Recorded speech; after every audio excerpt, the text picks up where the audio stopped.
മണ്ണിൽ പൊന്നു വിളയിച്ച പത്തനംതിട്ട വയ്യാറ്റുപുഴ സ്വദേശി ബിനു സ്വന്തം പുരയിടത്ത് ക്യാരറ്റും ബീട്രൂട്ടും ക്യാബേജും അടക്കമുള്ള കൃഷിയിൽ 100 മേനിയാണ് വിളവെടുപ്പ്. ഇതിനൊപ്പം പശു വളർത്തലും തേനീച്ച വളർത്തലുമൊക്കെയായി സമ്മിശ്ര കൃഷിയിലൂടെ ബിനു ജീവിത വിജയം കൊയ്യുകയാണ്.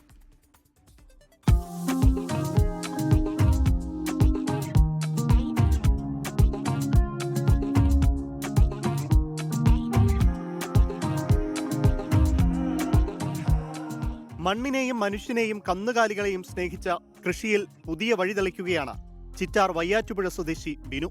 പകലന്തിയോളം മണ്ണിലിറങ്ങി പണിയെടുക്കും ബിനു. കരുതലോടെ കൃഷിയെ പരിപാലിക്കുന്ന ഈ കർഷകൻ പുതിയ കൃഷിരീതികളും തന്റെ പുരയിടത്തിൽ നടപ്പിലാക്കുന്നു. ജില്ലയിൽ അധികം ആരും കൃഷി ചെയ്യാത്ത ക്യാരറ്റും ബീറ്റ്റൂട്ടും സവാളയും അടക്കം ബിനു കൃഷി ചെയ്ത് നേട്ടം കൊയ്തു. ഈ 2008 മുമ്പ് തന്നെ നമ്മുടെ വീട്ടിലെ പച്ചക്കറിയോ മീനോ ഒന്നും, സാധാരണ ചെറുമീനുകളാണ് സാധാരണ വാങ്ങാറുള്ളത്. അതുപോലെ പച്ചക്കറി ഒന്നും വാങ്ങാറില്ല.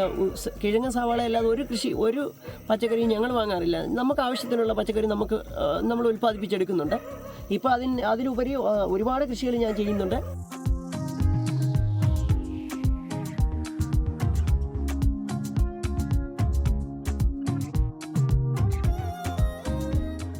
ഇടവിളയായി ഇതിനൊപ്പം മറ്റു കൃഷികളും ബിനു ചെയ്യുന്നുണ്ട്. 2008 മുതൽ കൃഷിയിൽ സജീവമാണ് ബിനു. കട്ടയ്ക്ക് കൂടെ നിൽക്കാൻ ഭാര്യ അമ്പിളിയും. ഏകദേശം 1 ഏക്കർ സ്ഥലത്താണ് ബിനുവിന്റെയും അമ്പിളിയുടെയും കൃഷി. കൂടുതൽ ഇടങ്ങളിലേക്ക് കൃഷി വ്യാപിപ്പിക്കണമെന്ന ആഗ്രഹവും ഈ കർഷകനുണ്ട്.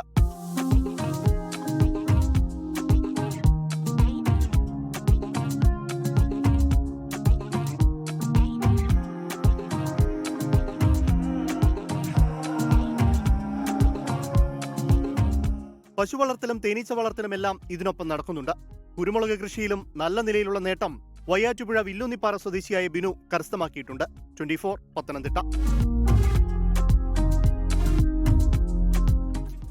ലോകത്തെവിടെയായാലും ഏത് സമയത്തും 24 വാർത്തകളും ഓഗ്മെന്റഡ് റിയാലിറ്റി പാക്കേജുകളും എക്സ്പ്ലെയിനറുകളും വിശദമായി കാണാൻ ഞങ്ങളുടെ യൂട്യൂബ് ചാനൽ നിങ്ങൾക്ക് സബ്സ്ക്രൈബ് ചെയ്യാം.